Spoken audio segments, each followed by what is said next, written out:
हरे शरणं हरे शरणं हरे शरणं शरणं हरे शरणं हरे शरणं हरे शरणं हरे शरणं राम।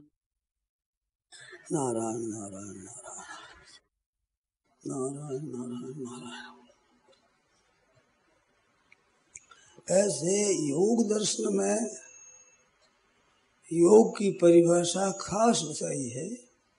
जिस योग में सब विकल्प निर्विकल्प सबीज निर्बीज धर्म में कई समाधियां होती, वे सबकी सब समाधियों का समावेश योग स्थित वृत्ति निरोध योग शब्दों किया। योग वो योग है, उसके अधिकारी माने है मूढ़ क्षिप्तर विक्षिप्तर एकाग्र निरुद्ध।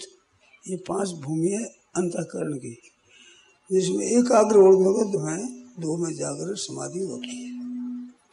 चित्तवृत्तियों का निरोध का नाम योग का है। गीता ने कहा है समता को योग, समत्वम योग उच्यते।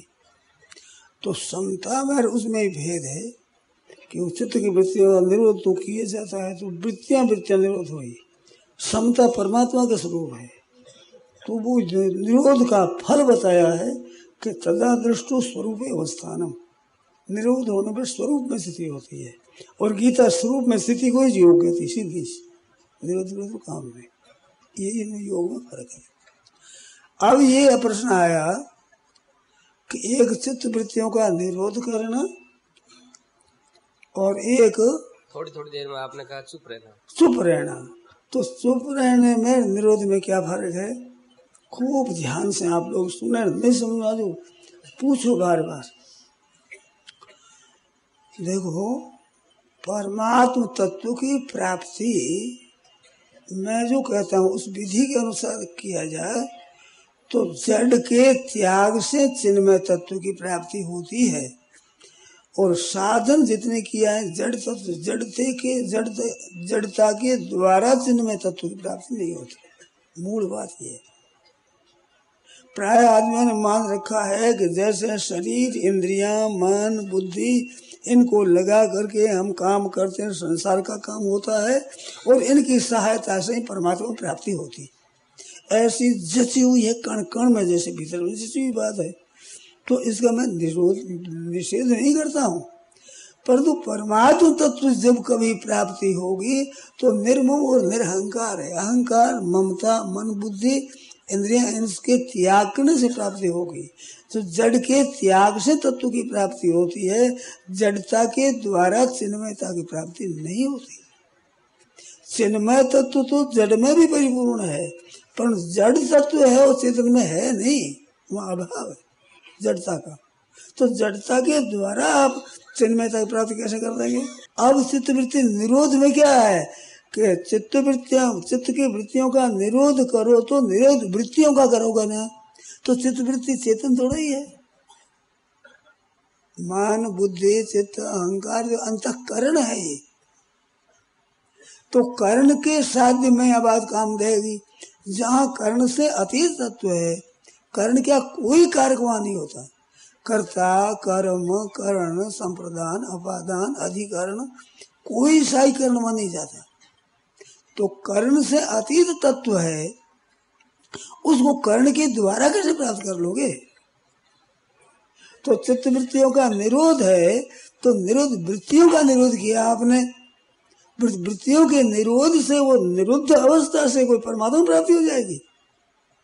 परमात्मा की प्राप्ति नहीं होगी। निरुद्ध होने से संसार की निवृत्ति होगी, निवृत्ति होने पर परमात्मा की प्राप्ति होगी। तो वो भी साधन है, संसार की निवृत्ति करता है। पर चुप रहने में निवृत्ति नहीं है, चित्त की वृत्तियों का संबंध विच्छेद है। चुप रहे, कुछ नहीं करे, तो कुछ नहीं करने में नहीं करने का भी आग्रह नहीं चाहिए। भाई कुछ चिंतन नहीं करना ये भी आग्रह हो तो वही जो दोष चित्त की वृत्ति में आएगा वही दोष उसमें आएगा। नहीं बता से कृतेन अर्थ न अकृतेन है कष्टन न शास्त्र सर्वभूतेषु कसदर्थ व्यपाश्रय। तो करने से मतलब नहीं है तो न करने से भी मतलब नहीं है। करने का आग्रह छोड़ता है तो न करने का भी आग्रह नहीं रखना है, किंतु चुप हो जाना वो न करने का आग्रह है, न करने का आग्रह है। न चित्त की एकाग्रता से मतलब श्वेत द्वेष है, न राग है, न किसी वृत्ति से कोई भी संबंध नहीं रखना। न राग करना है, न द्वेष करना है, न हर्ष करना है, न शोक करना है, न प्रसन्न होता है, न नाराज होना है। किसी अवस्था से कोई सुख दुख लड़े ही नहीं हमें, तो उससे क्या होता है, उनके साथ संबंध विच्छेद हो जाता है। और संबंध विच्छेद हुए कारण गुण संगों से सदस्य योनि जन्म सुख, उसने जन्मिया के होने में तो गुणों का संग ही कारण है, और गुणों से असंगता होती मुक्ति नहीं तो है क्या, और स्वतः सिद्ध है वो मुक्ति गुणों के संग से। गुणों का संग मिटा दिया तो चित्त वृत्ति निरोध करने से वृत्तियों का निरोध होता है। तो वृत्तियों के निरोध में अंत में परिणाम परमात्मा प्राप्ति होती है, परंतु वृत्ति का निरोध संग्रह कुछ नहीं करना, ना तो चंचलता रखना है, चंचलता को मिटाना है, ना चित्त वृत्तियों से संबंध नहीं। अब ध्यान देकर आप लोग सुने, एक बात दूसरी बताओ युक्ति। एक तो युक्ति ये बताई कि जड़ के द्वारा चिन्मयता की प्राप्ति नहीं होती, जड़ता के त्याग से चिन्मयता की प्राप्ति होती, एक बात। दूसरी आपको बात बताऊं कि जैसे ब्रह्म सच्चिदानंद घन परमात्मा जिसको निर्गुण ब्रह्म कहते हैं, उस निर्गुण ब्रह्म का दुनिया के साथ कोई संबंध है क्या? दुनिया में कितनी गायां कट रही है, कितने मनुष्य दूसरे, कितनी हत्याएं हो रही है, और कितने दान पुण्य यज्ञ आदि हो रहे हैं, तो शुभ और अशुभ कर्मों से कोई संबंध नहीं है ब्रह्म के। और ये परमात्मा का स्वरूप ब्रह्म रूप आत्मा कहते हैं। तो जैसे पाप पुण्य दुनिया के उससे अपने संबंध नहीं है, ऐसे अपने अंतःकरण से भले से बुरे से कुछ भी संबंध नहीं है, तो ब्रह्म रूपी प्राप्त हुआ कि नहीं? शुभ वृत्तियों से अशुभ वृत्तियों से कुछ भी संबंध नहीं है हमारा। तो जैसे दुनिया मात्र के पाप पुण्यों से ब्रह्म को कोई संबंध नहीं, ऐसे अंतःकरण में आपकी अच्छी मंदी वृत्तियां कैसी वे कैसी नहीं, इससे कोई संबंध ही नहीं हमारा। वृत्तियां अच्छी हो जाए, मंद हो जाए, कोई याद हो जाए, नहीं याद हो जाए, चिंतन हो जाए, चिंतन रहित हो जाए, कोई संबंध नहीं। तो कोई संबंध नहीं तो ब्रह्म रूप हो गए कि नहीं भाई? अब दुनिया मात्र के साथ संबंध परमात्मा का, और तुम्हारा संबंध शरीर के साथ, तो स्थूल सूक्ष्म और कारण, और तीनों शरीरों में कोई संबंध नहीं हमारा। न अहंता है, न ममता है, न उसमें हर्ष है, न शोक है, न चित्त वृत्तियां रहे तो अच्छी बात, न रहे तो अच्छी बात। नींद नहीं आ रही, नींद आने में दोष है, इस बात क्या है? नींद में लय संबोधि चित्तम, लय हो जाने से कि वृत्ति जागृत नहीं रहती, तो चिन्मयता का अनुभव अंतःकरण नहीं कर सकता। लय हो जाएगा, वो लय तो हो नहीं, परंतु चित्त से कोई मतलब नहीं। चाहे निरोध हो, चाहे चंचल हो, चाहे विहित हो, चाहे निषिद्ध हो, चाहे बढ़िया हो, चाहे घटिया हो, किसी से न राग है, न द्वेष है, न हर्ष है, न शोक है, तो संबंध विच्छेद होता है।